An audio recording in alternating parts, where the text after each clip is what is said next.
Muy buenos días, un gusto estar nuevamente con ustedes, tercera vez ya.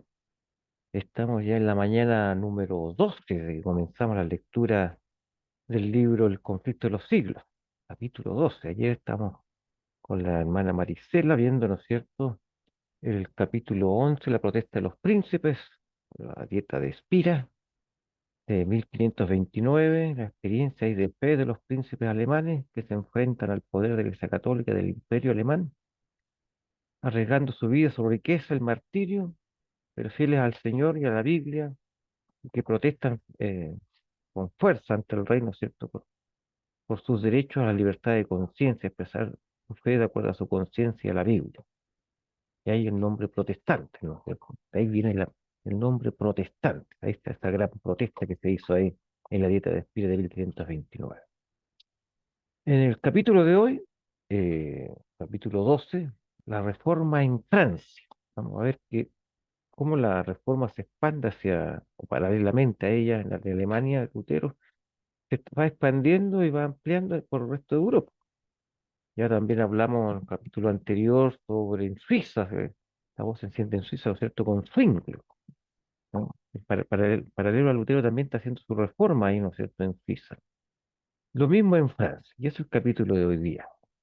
Cómo la reforma de manera paralela, mientras Lutero está haciendo su reforma en Alemania, también Dios está utilizando a otras personas para hacer lo mismo en Francia y que se unan a estos esfuerzos de sus hermanos evangélicos alemanes. Así que vamos a pasar rápidamente a esa lectura, pero que aquí están viendo eh, por Zoom, están notando, ¿no es cierto?, que a mi espalda tengo ahí, además de la imagen de Lutero, tengo acá las cinco solas de la Reforma, ¿no? Y es el resumen doctrinal de estas cinco frases del movimiento Reforma. eh, las cinco solas que ya hemos nombrado, la sola gracia, ¿no es cierto? La sola fe, el solo Cristo, el solo Dios de gloria y la sola escritura. Las cinco solas que son la base de todo el movimiento evangélico protestante que nace con Lutero y que hasta el día de hoy define a la fe evangélica protestante de la cual los adventistas nos sentimos sus legítimos y más fieles herederos del protestantismo evangélico de Lutero y como ver también hoy día de los franceses, nuestros hermanos calvinistas o reformados, las cinco solas. Y eso hay que agregar también el sacerdocio universal de todos los creyentes, que ya no, como la Iglesia Católica creía hasta hace muy poco, hace unos 50 60 años atrás, de que había dos tipos de creyentes, los laicos, los sacerdotes, donde uno era más santos que otro, donde el clero sacerdote era más santo que los laicos, nosotros los demás cristianos que no somos sacerdotes éramos cristianos de segunda categoría para el catolicismo, y eso recién hasta, digamos, hasta 1965, son poco más, ¿no es cierto?, de 50 años, casi 60 años. Eh, Todas esas creencias obviamente son echadas por tierra por el protestantismo, con estas cinco solas malas del sacerdocio universal del creyente. Ahí la base de toda la fe, la sola salvación por gracia en Cristo Jesús, no por obras, la sola fe de Cristo, ¿no es cierto?, Eh, que nos salva. Solo Cristo nos salva, ningún santo, ni virgen, ni papa, ni siquiera la iglesia propiamente tal, sino solamente Cristo. Solo a Dios la gloria, con una expresión que no es de Lutero, sino más bien de Calvino, que vamos a estudiar hoy día, y la sola escritura, como única regla de fe. Esas son las cinco solas de la Reforma Protestante. Vamos entonces ahora al capítulo 2, la Reforma en Francia, que así se llama en el texto original, ¿no es cierto?, conflicto de los siglos, y que en el gran conflicto, que este texto, ¿no es cierto?, que está condensado, que es el libro del año, lleva por nombre El amanecer en Francia. Por tiempo, vamos a bajar la lectura aquí en el texto condensado del Gran Conflicto, pero ustedes pueden leerlo completo, la versión completa del capítulo 12 el, de la Reforma en Francia en el Conflicto de los Siglos. Así que, como ya dijimos, ¿no es cierto?, los textos son los mismos, solamente que obviamente en el original se extiende un poco más, con más detalle, que con respecto a este compendio, que está lo más esencial, pero que básicamente el mensaje es el mismo, que por tiempo, por lo tanto, vamos a basar la lectura en este compendio que es el Gran Conflicto y que lleva por título El amanecer en Francia, como título de este capítulo 12. Y comenzamos entonces a leer. Dice así: la protesta en Espira y la Confesión de Augsburgo le siguieron años de conflicto y oscuridad. Debilitado por las divisiones, el protestantismo parecía destinado a ser destruido. Paréntesis. Eh, el protestantismo nace, aunque ya el nombre él como singular, el protestantismo en singular como si fuera uno solo, y de hecho lo es, no se está unido por estos 5 principios de fe más sacerdocio universal de todos los creyentes, pero como expresión eclesiástica de iglesia, nace dividido. Con Lutero nace la iglesia sin proponérselo, Lutero, pero va finalmente a ser así, nace la iglesia evangélica, llamada así iglesia evangélica alemana, más conocida por el nombre de su líder fundador, a pesar del mismo, Martín Lutero, la iglesia evangélica alemana, los evangélicos, como los conocemos nosotros. Y que comúnmente a esta iglesia evangélica alemana hoy día se le conoce como luterana, específicamente. Está la iglesia suiza de Zwingli, protestantismo que hemos visto de Zwingli, que va a ser conocido como iglesia reformada, ¿no? Ya no como luterana, sino como reformada, que hace la reforma, ¿no es cierto? Los reformados, ¿no? Probablemente tal, están los protestantes luteranos y están los protestantes reformados de Zwingli, en los cuales se va a subir el Calvino de hoy. O sea, de un comienzo el protestantismo va a ser dividido. Hoy día está dividido, ¿no es cierto? Ya en miles de iglesias, no tan solo estas dos primeras, la reformada suiza y la luterana o protestante alemana. Hoy día, pentecostales, nosotros mismos los adventistas, bautistas, presbiterianos, aliancistas, etcétera, etcétera, etcétera, un largo etcétera, ¿no es cierto? Bueno, entonces, estas divisiones en un comienzo, cuando estaban haciendo el protestantismo en su cuna en Alemania y en Europa, obviamente le hicieron mucho daño y pusieron en peligro su propia existencia. Eso nos está diciendo la hermana White aquí. Como dice, debilitado por las divisiones, el protestantismo parecía destinado a ser destruido. Continuó. Pero en el momento que de su aparente triunfo, el emperador Carlos V, ¿no es cierto?, fue herido por la derrota. Finalmente se vio obligado a concederles tolerancia a las doctrinas cuya destrucción era la ambición de su vida. Vio sus ejércitos diezmados en la batalla y sus tesoros agotados y sus muchos reinos eh, amenazando revelárseles. Mientras que la fe que se había esforzado por suprimir, la fe protestante, ¿no es cierto?, evangélica, se estaba extendiendo por todo su imperio. Carlos V había estado batallando contra el poder omnipotente. Dios había dicho que existía la luz, pero el emperador había tratado de mantener la oscuridad intacta. Agotado por la larga lucha, él abdicó, o sea, renunció al trono.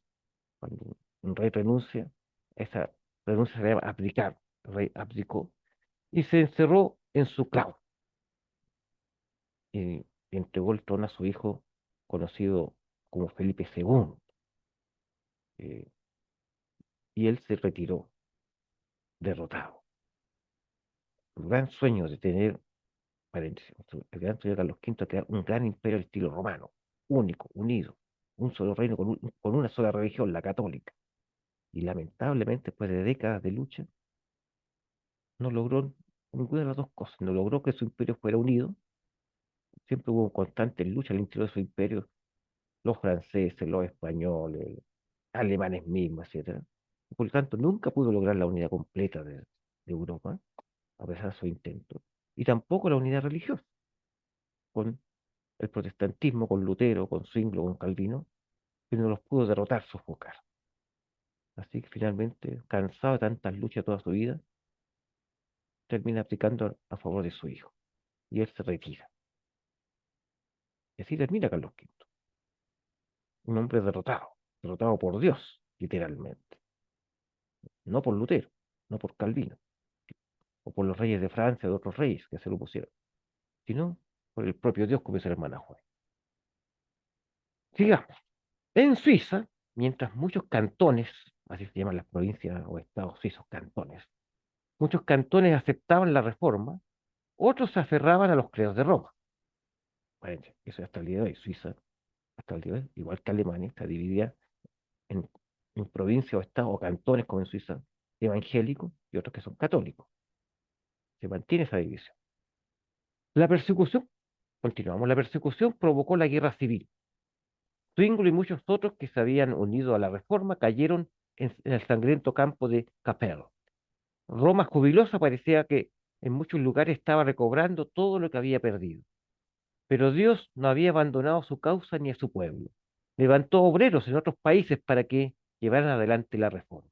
En Francia, y aquí llegamos entonces a lo que nos interesa en la lectura de hoy, uno de los primeros en recibir la luz fue un sacerdote llamado Lefebvre, un profesor de la Universidad de París, allá en París, Francia. En sus investigaciones de la literatura antigua, su atención fue dirigida hacia la Biblia e introdujo el estudio de ella entre sus alumnos de la Universidad de París. Se había propuesto preparar una historia de los santos y los mártires, tal como se presentaba en las leyendas de la Iglesia. Y había avanzado considerablemente en ella cuando, pensando que podría obtener ayuda de la Biblia, comenzó a estudiarla. Entonces encontró santos, pero no como los presentaba el calendario católico romano. Con disgusto abandonó la tarea que se había propuesto primero y se consagró a estudiar la palabra de Dios. En 1512, por lo tanto, 5 años antes que Lutero comenzara su obra, Lutero comenzó en 1517, aquí estamos hablando que Lefebvre, el año 1512, antes que Lutero o de Zwingli, continuamos, hubieran empezado la obra de la Reforma, Lefebvre escribió, comillas, es Dios el que nos da, por medio de la fe, la justicia que solamente por gracia justifica para vida eterna. Cierre comillas, que aleluya, gloria a Dios, ¿no es cierto? Y mientras enseñaba que la gloria de la salvación le pertenecía solamente a Dios, también declaró que el deber de la obediencia le pertenece al ser humano. Algunos de los estudiantes de Lefebvre lo escuchaban de buena gana, y mucho tiempo después de que la voz del maestro fuese silenciada, continuaron declarando la verdad. Entre ellos se encontraba Guillermo Farel, hijo de padres piadosos y católico devoto. Ardía de celo por destruir todo lo que se atreviera a oponerse a la iglesia. Y solía rechinar, decía comillas, solía rechinar mis dientes como un lobo furioso, dijo más tarde, cuando oía que algunos hablaban contra el Papa, entre comillas. Pero la adoración a los santos, el culto en los altares y los adornos y las dádivas entregadas en los santuarios no podía traerle paz al alma. La convicción de pecado lo dominaba y ningún acto de penitencia podía desterrar ese sentimiento. Él escuchó la palabra de Lefebvre. La salvación es por gracia. Es la cruz de Cristo sola la que abre las puertas del cielo y cierra las puertas del infierno. Se recomienda. Pasando por una conversión semejante a la de Pablo, Farel abandonó la esclavitud de la tradición y llegó a la libertad de los hijos de Dios. Comillas. En lugar del corazón homicida de un lobo voraz, decía él, se había convertido en un hombre tranquilo como un cordero manso e inofensivo, cuyo corazón estaba completamente vuelto del Papa a Cristo Jesús. Cierra comillas. Mientras Lefebvre esparcía la luz entre los estudiantes, Farel avanzó para declarar la verdad en público. Un dignatario de la iglesia, el obispo de Meaux, pronto se le unió. Otros maestros se le unieron para proclamar el Evangelio y se ganaron adherentes entre todas las clases sociales, desde los hogares de artesanos y campesinos hasta el palacio de los reyes. La hermana de Francisco I, rey de Francia, Margarita, aceptó la fe reformada y con grandes esperanzas los reformadores esperaban el tiempo en que Francia fuera ganada para el Evangelio. Mire, una princesa, la hermana del rey de Francia, Margarita, se hizo Evangelio. Aleluya. Pero sus esperanzas no llegarían a convertirse en realidad. A los discípulos de Cristo le aguardaban pruebas y persecuciones. Sin embargo, sobrevino un tiempo de paz para que adquirieran fuerzas con fin de hacer frente a la tempestad. Y la reforma hizo rápidos progresos. Lefebvre se abocó a la traducción del Nuevo Testamento y precisamente en el momento en que la Biblia en alemán de Lutero salía de las prensas de Wittenberg, se publicó en Meaux el Nuevo Testamento en francés. Pronto los campesinos de aquel lugar contaron con las sagradas escrituras en su idioma. Los obreros del campo y los artesanos de los talleres alegraban sus días de arduo trabajo hablando de las preciosas verdades de la Biblia. Aunque pertenecían a la clase más humilde, la de los obreros, incultos y laboriosos, podía verse en su vida el poder reformador y edificante de la gracia divina. La luz encendida en Meaux reflejó sus rayos hasta lugares distantes. Todos los días aumentaba el número de conversos. La ira del clero se mantuvo por un tiempo en jaque por la intervención del rey, pero los dirigentes papales finalmente prevalecieron. Se encendió la hoguera y muchos dieron testimonio de la verdad en medio de las llamas. En los castillos señoriales, en el palacio había personas nobles que valoraban la verdad por encima de la riqueza, del rango o aún de la vida. Luis de Berquín era de origen noble, o sea, de sangre azul. Se dedicaba al estudio y poseía modales distinguidos. Además tenía una moral intachable.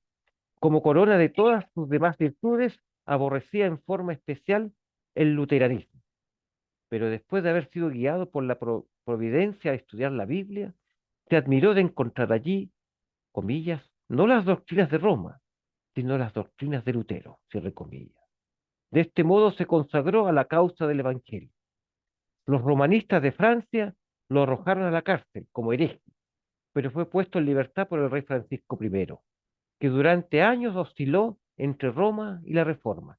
Vaya, el rey estaba ahí todavía en la duda. Continuemos.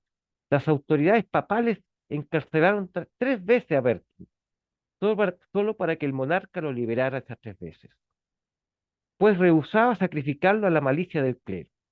El reformador recibió repetidas advertencias del peligro que lo amenazaba en Francia, y lo animaron a seguir en los pasos de los que habían hallado seguridad en, en un exilio voluntario fuera de, por supuesto, de Francia. Pero el cielo, perdón, pero el celo de Berkin tan solo iba en aumento.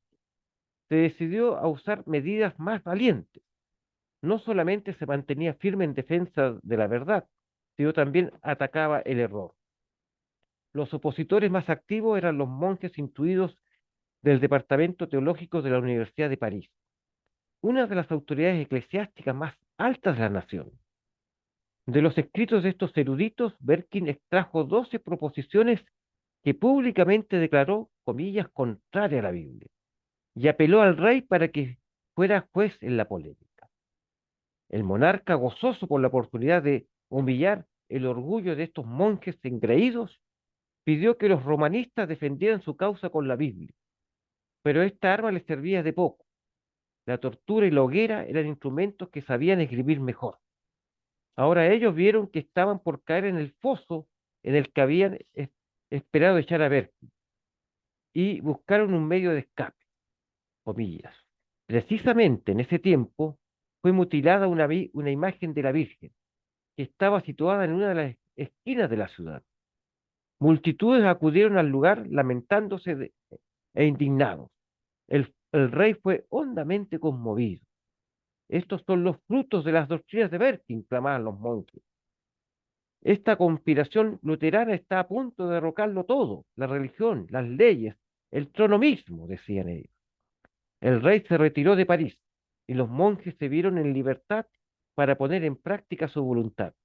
Berkin fue juzgado y condenado a muerte, y a menos que Francisco I se interpusiera para salvarlo, la sentencia sería ejecutada el mismo día que fue pronunciada. Al mediodía, una inmensa multitud se congregó para presenciar el acontecimiento, y muchos vieron con asombro que habían elegido la víctima de entre las familias más valientes y nobles de Francia. Los rostros de la multitud que se agolpaba se ensobrecieron con estupor, indignación, desprecio y resentido odio, pero en un rostro no había ninguna sombra. El mártir estaba solamente consciente de la presencia de su Señor. El rostro de Berkin estaba radiante con la luz del cielo. Vestía una capa de terciopelo, jubón de raspo y damasco y calzas doradas. Estaba por testificar de su fe en la presencia del Rey de Reyes, y ningún rastro de duelo debía empañar su voz.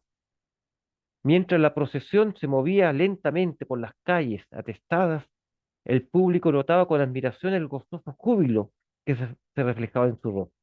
Comillas, se parece, decían, a quien está sentado en un templo y medita en cosas sagradas. En la estaca de la hoguera, Berkin trató de dirigir sus pocas palabras al pueblo, pero los monjes empezaron a gritar y los soldados a golpear las armas, de tal forma que sus ruidos ahogaron la voz del mártir. Así, en 1529, las más altas autoridades eclesiásticas de la culta París dieron al populacho de 1793 el mal ejemplo de sofocar en la horca las palabras sagradas de los moribundos. Berkin fue estrangulado y su cuerpo fue consumido por las llamas. Paréntesis, ¿por qué 1593? Porque aquí la hermana White asocia lo que sucedió con Berkin en 1529 con lo que le va a suceder al mismo rey de Francia, Luis XVI, en 1593, en esa misma plaza, cuando sea degollado por la guillotina de la Revolución Francesa. Siempre. Continuemos. Los maestros de la fe reformada partieron hacia otros campos. Lefebvre fue a Alemania. Farel regresó a su ciudad natal en el este de Francia para esparcir la luz en la tierra de su niñez. La verdad que enseñaba encontró oyentes, pero el predicador pronto fue desterrado de la ciudad. Atravesó las aldeas enseñando en casas privadas y en campos apartados, hallando refugio en los bosques y entre las cavernas rocosas que había frecuentado en la niñez. Así como en los días apostólicos, la persecución había contribuido al avance del Evangelio. Mire, igual como aparece en Hechos, como dice en Filipenses también 1:12. Expulsados de París y de Meaux, los que se habían dispersado predicaban la palabra por donde quiera que iban, como dice Hechos 8:4. Así la luz abrió paso hasta llegar a muchas provincias remotas de Francia, y de otra manera no se llegado. En una de las escuelas de París estudiaba tal vez el más destacado, promisorio, talentoso de todos los estudiantes de la Universidad de París. Un joven reflexivo, reservado, que se destacaba por la corrección de su vida, ardor intelectual y la devoción religiosa. Una especie de Pablo, ¿no? Esa característica es la misma de Pablo. Un Pablo de la Reforma. Así lo voy a llamar. El Pablo de la Reforma. ¿Quién era este Pablo de la Reforma? Su inteligencia, su esfuerzo, lo convirtieron en el orgullo del colegio y se anticipaba confiadamente que este joven, igual que Pablo, se llamaba Juan Calvino, llegaría a ser uno de los más capaces defensores de la iglesia. Pero un rayo de luz divina penetró en los muros del escolasticismo y la superstición que cerraban a Calvino. Oliva- Olivetán, un primo de Calvino, se había unido a los reformadores. Ambos parientes discutían entre sí los asuntos que perturbaban al cristianismo. Hay solamente dos religiones en el mundo, dijo Olivetán, el protestante, una levantada por los seres humanos, en la que el individuo se salva a sí mismo mediante ceremonias y buenas obras, y la otra es la única religión revelada en la Biblia, y que le enseña al ser humano a buscar la salvación únicamente por la gracia de Dios, decía, ¿no es cierto?, el primo de Calvino. No acepto ninguna de tus nuevas doctrinas, exclamó Calvino. ¿Piensas tú que he vivido en el error toda mi vida? Pero cuando se encontró solo en su habitación, consideró las palabras de su primo. Se vio a sí mismo sin intercesor en la presencia de un juez santo y justo. Las buenas obras, las ceremonias de la iglesia, ninguna de estas cosas tenían el poder de expiar los pecados. La confesión, la penitencia, no podían reconciliar el alma con Dios. Al pasar un día, por casualidad, por una de las plazas de París, Calvino presenció la muerte de un hereje en la hoguera. En medio de las torturas de esa muerte horrible y bajo la horrenda condenación de la iglesia, el mártir manifestó una fe y un valor que el joven estudiante no pudo menos que contrastar penosamente con su propia y desesperanzaba, con su propia desesperanza y la oscuridad que lo rodeaba. Sabía que los herejes fundaban su fe en la Biblia, por lo tanto decidió estudiarla y descubrir el secreto del gozo de aquello. En la Biblia encontró a Cristo. Oh Padre, exclamó, el sacrificio de Cristo ha aplacado tu ira, su sangre ha lavado mis impurezas, su cruz ha cargado mi maldición, tu muerte hizo expiación por mí. Has tocado mi corazón para que considere una abominación todos los otros méritos fuera de los de Jesús. Entonces decidió consagrar su vida al Evangelio pero era tímido por naturaleza y deseaba dedicarse al estudio. Sin embargo, los pedidos fervientes de sus amigos lograron que aceptara llegar a ser un maestro público. Sus palabras eran como un rocío que caía para refrescar la tierra. Ahora se encontraba en una ciudad de provincia bajo la protección de la princesa Margarita, que había hecho evangélica, que como amante del evangelio extendía su amparo a los que profesaban la fe. La obra de Calvino comenzó en los hogares de la gente. Los que oían el mensaje llevaban las buenas nuevas a los demás. Él avanzaba colocando el fundamento de la iglesia que producirían testigos valientes para la verdad. París recibiría otra invitación para aceptar el evangelio. Los llamados de Lefebvre y de Farel habían sido rechazados, pero de nuevo el mensaje tenía que ser oído por todas las clases sociales de la gran capital. El reino se había puesto totalmente de parte de Roma y en contra de la reforma. Margarita resolvió que la fe reformada tenía que predicarse en París. Ordenó que un ministro protestante predicara en las iglesias, pero como los dignatarios papales lo habían prohibido, la princesa abrió su palacio para ello. Se anunció que todos los días se predicaría un sermón y se invitó a la gente a concurrir. Millares se reunían cada día allí. El rey ordenó que se abrieran dos de las iglesias de París para estas reuniones. La ciudad nunca había sido tan conmovida por la palabra de Dios. La temperancia, la pureza, el orden, la laboriosidad estaban reemplazando la ebriedad, el desenfreno, la pelea y la holgazanería. Pero aunque muchos aceptaron el Evangelio, la mayoría del pueblo lo rechazó. Los partidarios del Papa tuvieron éxito en volver al predominio y de nuevo se cerraron las iglesias y la hoguera volvió a arder. Calvino estaba todavía en París y las autoridades resolvieron enviarlo a la hoguera. Él ni siquiera sospechaba nada cuando sus amigos llegaron apresuradamente a su habitación con la noticia de que los funcionarios estaban en camino para arrestarlo. Al instante se oyó que alguien llamaba con violencia a la puerta que daba a la calle. No había tiempo que perder. Los amigos demoraron a los funcionarios en la puerta, mientras otros ayudaban al reformador a bajar por una ventana y rápidamente llegó a la cabaña de un jornalero que era amigo de la reforma. Se dispersó con la ropa de este hombre y cargando una azada comenzó su viaje. Viajó hacia el sur y de nuevo encontró refugio en los dominios de Margarita. Calvino no podía permanecer inactivo. Tan pronto como la tormenta se hubo calmado un poco, buscó un nuevo campo de trabajo en Poitiers, donde las nuevas opiniones habían obtenido el favor del pueblo. Gente de toda clase escuchaba alegremente el Evangelio. Al aumentar el número de oyentes, consideraron que era más seguro reunirse fuera de la ciudad. Eligieron una caverna en que los árboles y las rocas sobresalientes disimulaban completamente el lugar. En ese punto retirado leían y explicaban la Biblia. Aquí los protestantes de Francia celebraron por primera vez la Cena del Señor. De esta pequeña iglesia enviaron evangelistas a otros lugares. Una vez más Calvino regresó a París, pero encontró que casi todas las puertas y las oportunidades de trabajar estaban cerradas. Finalmente decidió partir hacia Alemania. Apenas salió de Francia, se desencadenó una tormenta sobre los protestantes. Los reformadores franceses resolvieron asestar un golpe contra las supersticiones de Roma. Quisieron despertar a toda la nación. Una noche colocaron en toda Francia carteles que atacaban a la misa. Este movimiento entusiasta pero imprudente les dio a los romanistas un pretexto para exigir la destrucción de los herejes, por considerarlos agitadores peligrosos para el trono, para el rey y para la paz de la nación. Uno de los carteles fue colocado en la puerta de la habitación privilegiada del rey. La temeridad inigualada de introducir estas alarmantes manifestaciones dentro de los predios reales despertó la ira del monarca.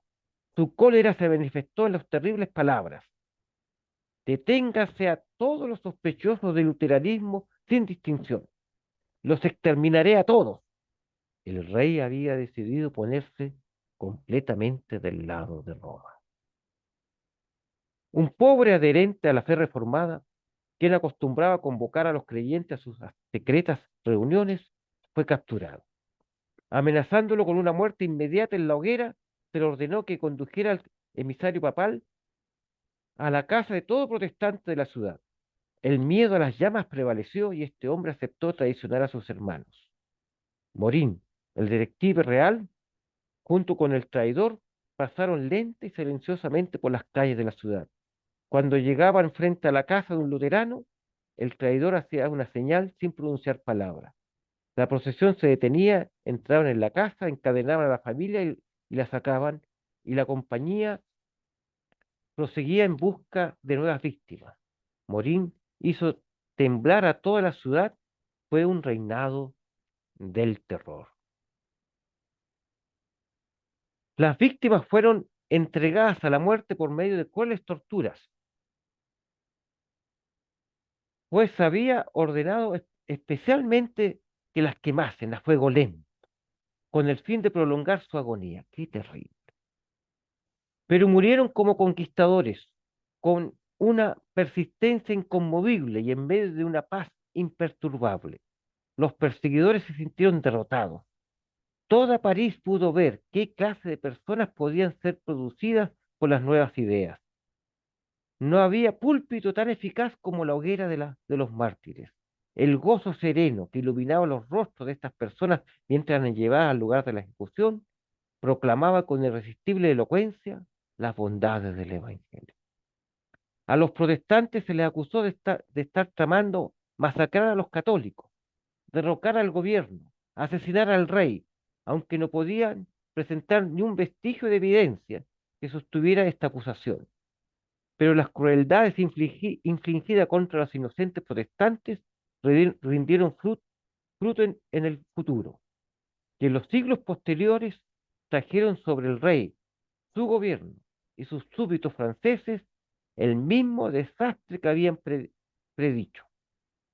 Pero esas acciones fueron realizadas por los incrédulos y por los papistas mismos. La represión del protestantismo traería sobre Francia estas terribles desgracias. ¿Cuándo? En la Revolución Francesa. Ahora prevalecían las sospechas, la desconfianza y el terror en todas las clases sociales. Millares huyeron de París como expatriados voluntarios de su tierra, dando así, en muchos casos, el primer indicio de que estaban del lado de la fe reformada. Los partidarios del Papa se asombraron al observar la, la clase insospechada de herejes que había tolerado entre ellos.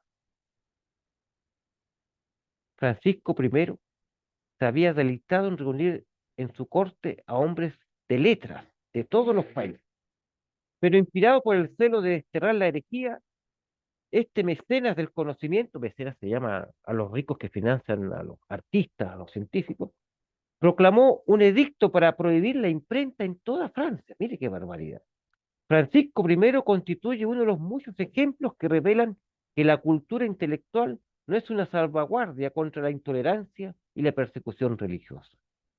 Los sacerdotes exigieron que el agravio hecho al alto cielo por haber condenado a la misa fuera expiado con sangre. Se determinó que el 21 de enero de 1535 se realizaría la terrible ceremonia. Delante de cada puerta se encendió una antorcha en honor del Santo Sacramento.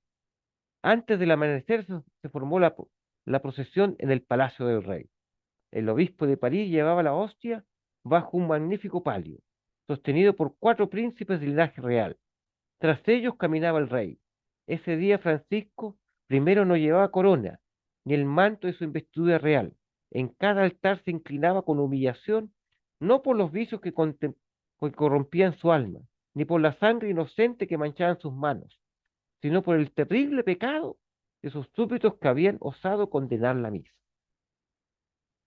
En la gran sala del palacio del obispo apareció el monarca y con palabras de conmovedora elocuencia lamentó el crimen, la blasfemia, el día de dolor y desgracia que había sobrevenido a la nación. Luego pidió a cada súbdito leal que ayudara a extirpar la pestilente herejía que amenazaba a Francia con la ruina. Las lágrimas le ahogaron. La voz y la asamblea entera lloró, mientras clamaban unánimemente, viviremos y moriremos por la religión católica. La gracia de Dios, la cual trae salvación, había aparecido, pero Francia, que fue iluminada por su brillo, la rechazó, eligiendo las tinieblas antes que la luz. Habían llamado a lo malo bueno y a lo bueno malo. hasta que cayeron víctimas de su propio autoengaño. Rechazaron voluntariamente la luz que los habría salvado del engaño y de manchar su alma con culpa de sangre. De nuevo se formó la procesión. A corta distancia se habían dirigido hogueras sobre las cuales quemarían vivos a algunos cristianos protestantes. Se dispuso que encenderían las piras en el momento que se acercara el rey y que la procesión se detendría para presenciar la ejecución. Las víctimas no mostraron vacilación al exigírsele que se retractara. Uno contestó: yo solo creo en lo que los profetas y los apóstoles predicaron en el pasado y lo que creyó toda la compañía de los santos. Mi fe tiene su confianza en Dios, quien resistirá a todos los poderes del infierno. Al llegar al palacio, la muchedumbre se dispersó y el rey y los prelados se retiraron, felicitándose de que la obra continuaría hasta lograr una destrucción completa de la herejía.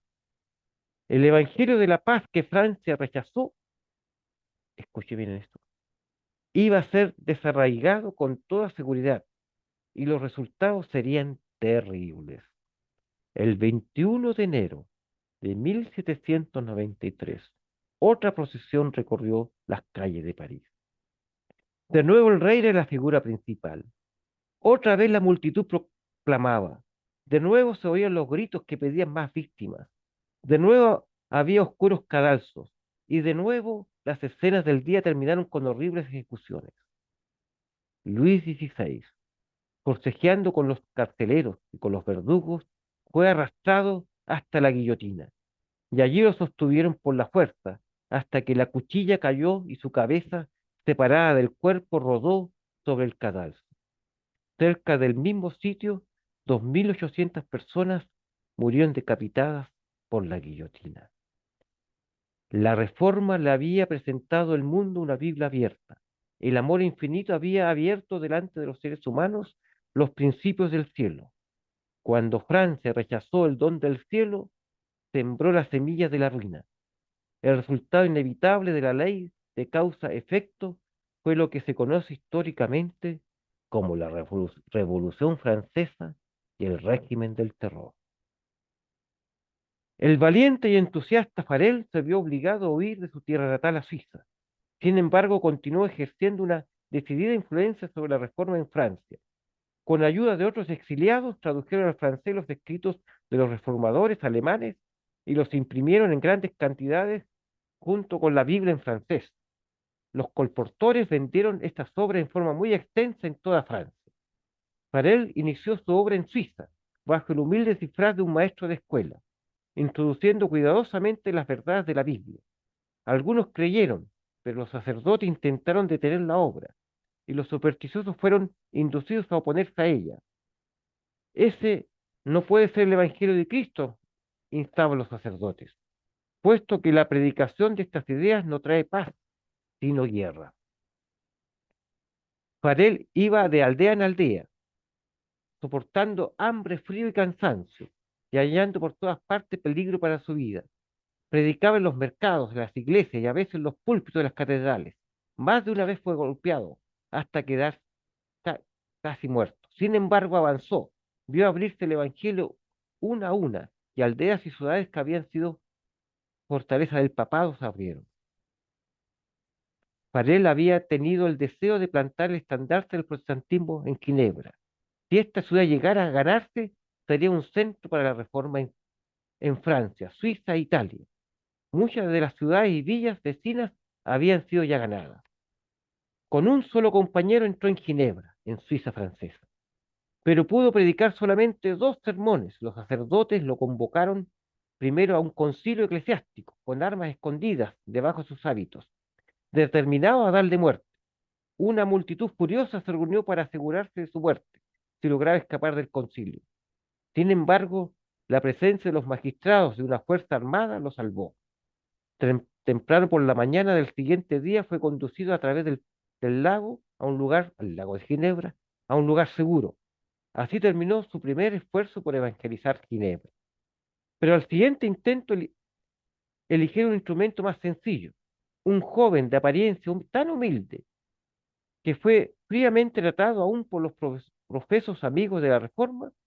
Pero ¿qué podría hacer uno como perdón, pero ¿qué podría hacer uno como el donde para él había sido rechazado? Dios escogió lo insensato del mundo para avergonzar a los sabios, y escogió lo débil del mundo para avergonzar a los poderosos. 1 Corintios 1:27. Fromento comenzó su obra como maestro de escuela. Les enseñó verdades a los niños en la escuela, que luego ellos repetían en sus hogares. Pronto los padres acudieron a escuchar las explicaciones de la Biblia. Se distribuyeron ejemplares del Nuevo Testamento y folletos. Después de un tiempo también este obrero se vio obligado a huir, pero las verdades que enseñó ya se habían implantado en las mentes de los habitantes del pueblo.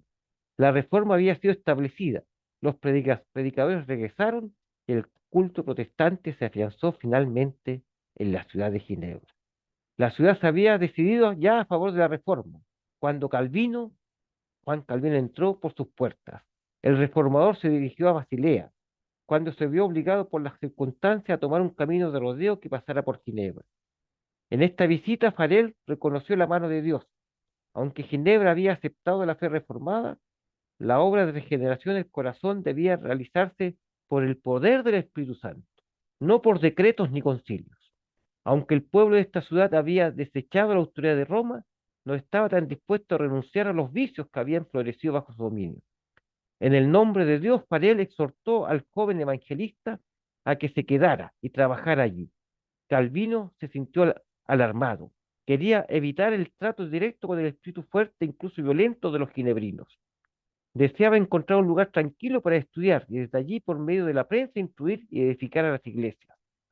Pero no se atrevió a rechazar la tarea que le era propuesta. Le pareció que la mano de Dios se había extendido desde el cielo y que se posaba sobre él y lo colocaba juntamente en el lugar que tan impacientemente quería abandonar. Y Calvino entonces se va a transformar en el gran apóstol de la Reforma desde Ginebra. Adelantamos la lectura. Estos fueron los medios que utilizó Roma para apagar la luz de la Reforma y restaurar la ignorancia y la superstición de la Edad Media y la Edad Oscura, a través de las atrocidades, a través del fuego, a través de las torturas y la guerra y la violencia. Pero bajo la bendición de Dios y por el esfuerzo de hombres nobles que él levantó para suceder a Lutero, el protestantismo no fue derrotado. Esta fortaleza no se debió a las armas de los príncipes. Las naciones más humildes y menos poderosas llegaron a ser sus bastiones. Fueron la pequeña Ginebra, Holanda, combatiendo contra la tiranería de España, la desierta y estéril Suecia, quienes ganaron victorias para la reforma.